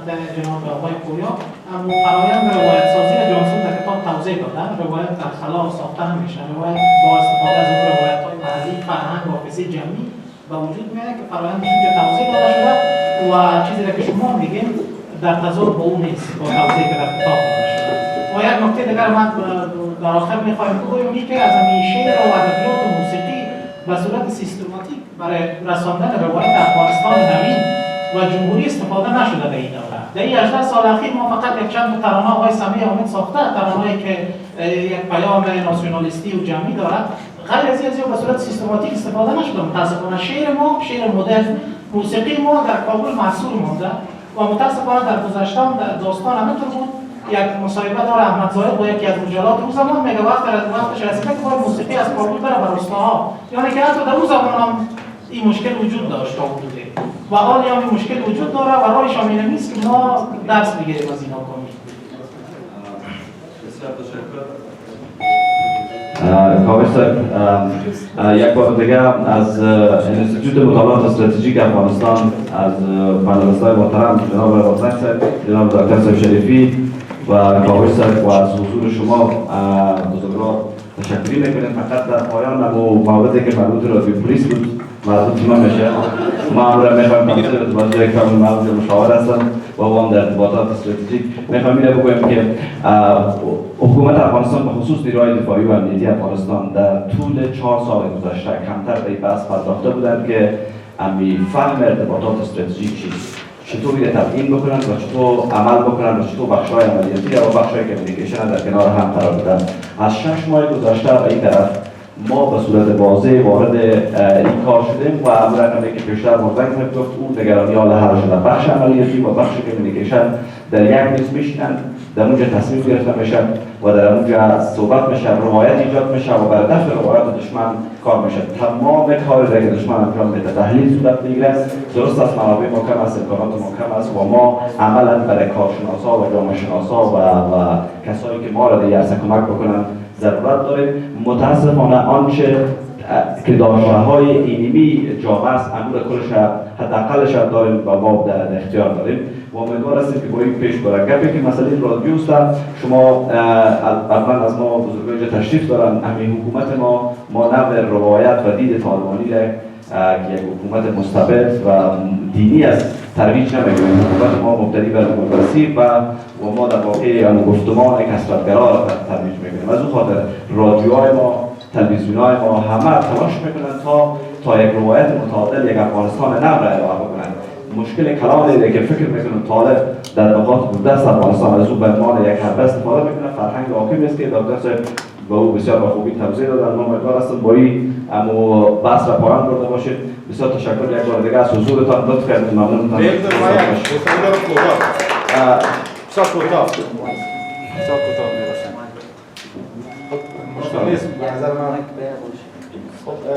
کوتاه باشه که وقت ما درود بر همه. به نظر من زمانی که میایم از حمله بالای مساجد یا حمله بالای اماکن مسکونی و جای غیر نظامی توسط نیروهای دولتی افغانستان یا ناتو و آمریکا صحبت میکنیم، این خیلی ناعادلانه است که از سپر قرار دادن انسان‌ها و غیر نظامیان توسط طالبان چشم‌پوشی بکنیم. و بحث دیگر اگر ما بخوایم اینجا خیلی فشرده بیان بکنم، آنچه در کتاب آقای جانسون قضاوت شده نسبت به پیروزی روایت‌های طالبان در افغانستان در وضعیت فعلی صدق نمی‌کنند.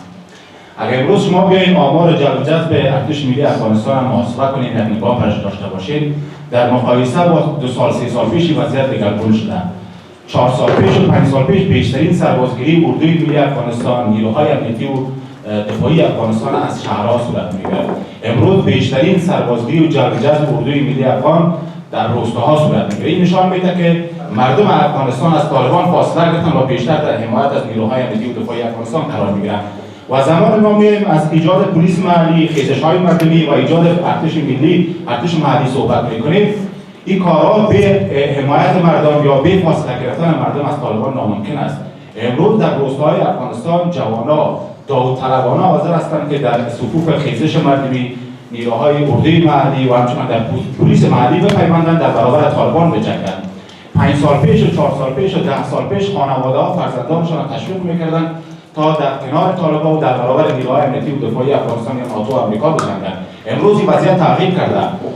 امروز زمان نیروهای امنیتی افغانستان از حالت دفاعی در حالت تهاجمی قرار میگیرند، به حمایت مردم و خصوص روستانشینان ناممکن است. در کمتر از 2 ماه 3 ولسوالی از اداره طالبان آزاد میشن.